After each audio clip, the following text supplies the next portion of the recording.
Quando a gente usa a palavra espiritismo ou espírita, eu preciso fazer uma advertência. Por uma questão de hábito, isso é muito natural. À medida que o movimento espírita foi crescendo, que é um movimento humano, formado de casas espíritas, umas em Goiás, outras em Minas Gerais, outras no Paraná, o que vai acontecendo? Características culturais dos estados, das pessoas, vão se agregando ao movimento espírita. E isso forma um caldeirão do Hulk, né? Forma um caldeirão.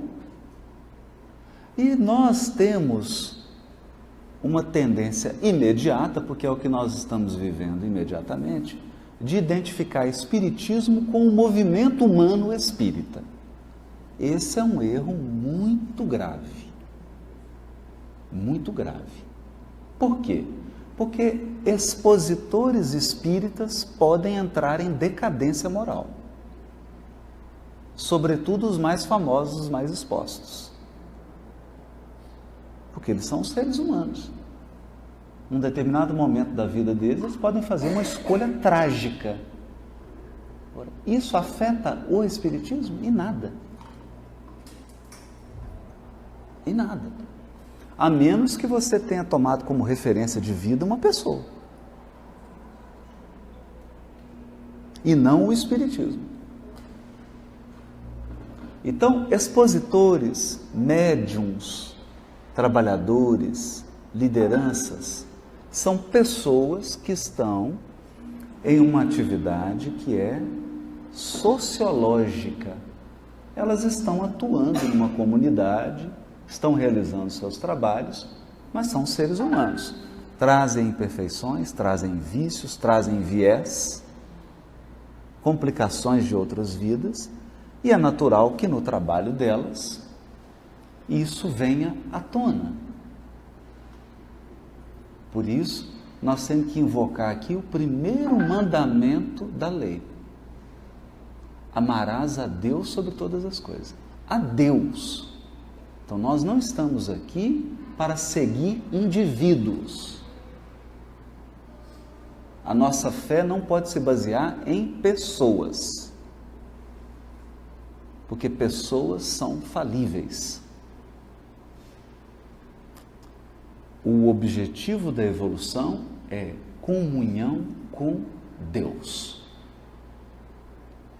Agora, há algumas pessoas cuja experiência podem nos auxiliar nesse processo de ampliar a nossa comunhão com Deus? Claro. Como se eu pretendo fazer um curso superior e tenho que prestar o vestibular ou fazer o Enem, eu vou procurar um professor que ele vai me auxiliar. Então também nós não vamos ser ingênuos. Eu não sei nada de física, procuro um professor que tem experiência, ele vai me ajudar. Ele já percorreu o caminho, não é? Mas o professor não é a física. Então Kardec escreve certas coisas que às vezes eu costumo aproveitar essas oportunidades e ler, assim, em algumas reuniões, ou ler em algumas palestras, e eu percebo que as pessoas ficam assustadas. Porque o Kardec diz assim, o Espiritismo está na natureza. Aí você já vê aquele olhar espantado, fala, meu Deus, mas eu achei que estava na codificação. Não, o Espiritismo não está na codificação. O Espiritismo está na natureza. Ele gasta todo um tempo, no primeiro capítulo do livro A Gênese, o caráter da revelação espírita, para explicar qual foi o trabalho dele. E basicamente Kardec diz, ora, vinham milhares de comunicações de todos os lugares, eu simplesmente centralizei. Comecei a ver que tinham espíritos de vários níveis, que tinham contradições, e fui. E naquilo que o ensino geral dos espíritos concordava, e mesmo naquilo que servia de observação, porque vinha um espírito sofredor, falava, mas ele não tem nada para ensinar, ele tem tudo para ensinar, a vida dele é um ensino. Então Kardec, nessas obras, ele condensou. Então ele fez esse papel que o livro didático faz. Está ali o material. Centenas de anos de experimento numa determinada área estão ali condensados e à sua disposição. Para quê? Para você não ter que inventar a roda. Imagine se você fosse fazer medicina e tivesse que voltar aos primórdios da humanidade da experimentação. Você ia demorar 600 anos para se tornar médico. Então a experiência já está traçada. Para que você vai inventar a roda? Fala, eu queria fazer isso. Meu amigo, isso aí já tem 300 anos. Você está atrasado. Vem cá, deixa eu te ensinar aqui. Ó. O negócio é esse aqui. Perde tempo não.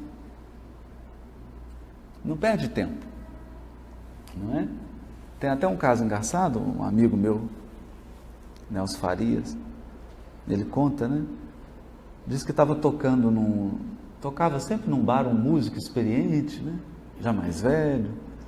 E aí ele tocava a guitarra dele e dava poucas notas. Aí um dia ele ficou doente e colocaram um jovem para substituir. E aí imagina, o jovem dava assim 30 notas por segundo, né? Aquele mundo de notas. E o povo ficou entusiasmado, né? Aquele tanto de nota, aquela animação, né? Né? E aí no dia seguinte, o dono falou assim, olha, você está esse tempo todo me enganando aqui, você vem aqui, dá uma notinha, uma outra notinha aqui, veio o jovem aqui, estava dando umas 10 notas por segundo, 30 notas por segundo, ele falou assim, não, sabe o que é? É porque as notas que ele está procurando eu já encontrei. Então, a codificação é assim, as notas que você está procurando já foram encontradas. Mas o Espiritismo, ele é o conjunto de leis que regem o elemento espiritual. Conjunto de leis que regem o elemento espiritual. Assim como eu tenho um conjunto de leis que rege o elemento material.